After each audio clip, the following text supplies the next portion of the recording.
right, our next guest. In 2010, he was living a lonely, friendless. They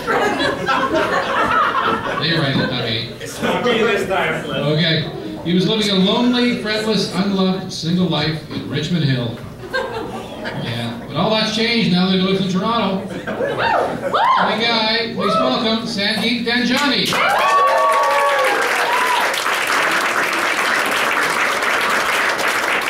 Hey guys, thank you very much, Jim, for that well-crafted intro. How you guys doing tonight?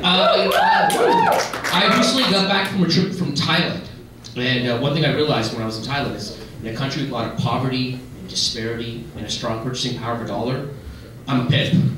I was offered sexual favors 3 times before I even got to the hotel. First by the guy handling my luggage, then by the guy, the porter at the hotel, and then the hotel manager.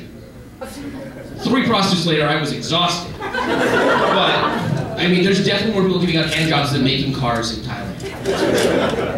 It's the only country in the world I felt comfortable saying to the man, I think you're beautiful. But funny thing happened to me over there was, I was in a situation with a young lady, and things were going well, and I was somewhat not prepared. I didn't have any protection, I didn't have a condom.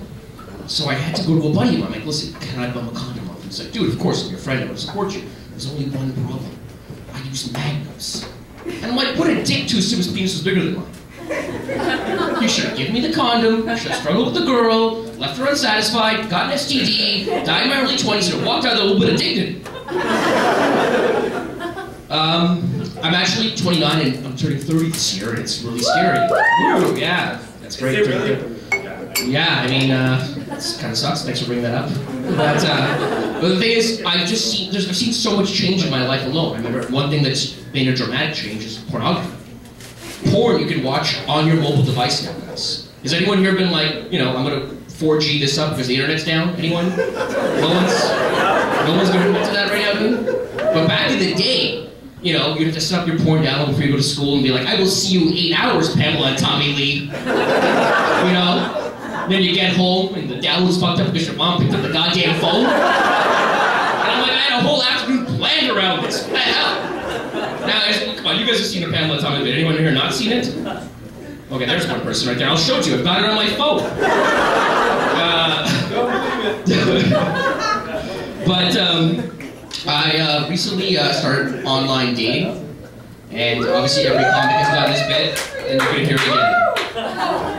But step one to online dating is getting a gym membership. And when I go to the gym, they always ask you what your goals are. I'm like, I want to fuck that girl. I want to be God's gift to women. I want to come here once a month and not change my diet and drink beers constantly. But with online dating, there's a ton of options. Like beautifulpeople.com, you can search me up. It's a picture of Ryan Gosling, though. Ashley Madison, I have to lie, I'm in a relationship.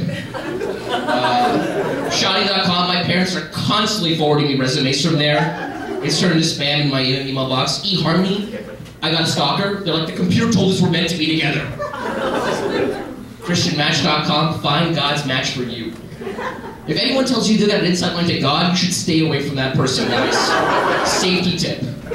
But I kind of grew up in Worshipville, Thornhill, so I kind of have a small thing for Jewish girls. So I got an active JDate account. And with JDate, if you're not Jewish, you gotta check off the box, willing to convert. I wanted the option, willing to convert, but not get snipped. That was not available to me.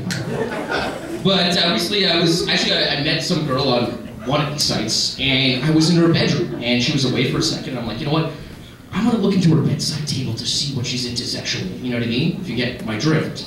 And I'm peeling that drawer open ever so slowly, and I'm hoping to myself, please be medium brown with foreskin. Has anyone else experienced that? Has anyone? Just me? I'm the only one who's got...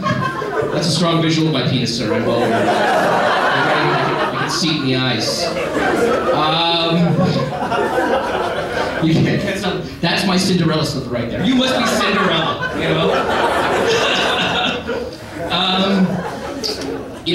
As an amateur comic, you do a lot of strange venues, and you go in the middle of nowhere and try and sell your jokes and just make people laugh. And I was doing a vapor lounge. I was telling my mom it's kind of like, you know, a marijuana-related venue, 420 friendly, whatever it is. And my mom pulled me aside. She's like, listen, I know you don't smoke the marijuana, but just be careful because someone might drop it in your drink.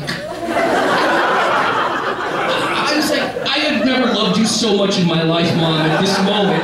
Yeah, keep it, safety tip, guys. Keep an eye out for soggy marijuana. Guys, you've been amazing. I am out of here. Thank you very much.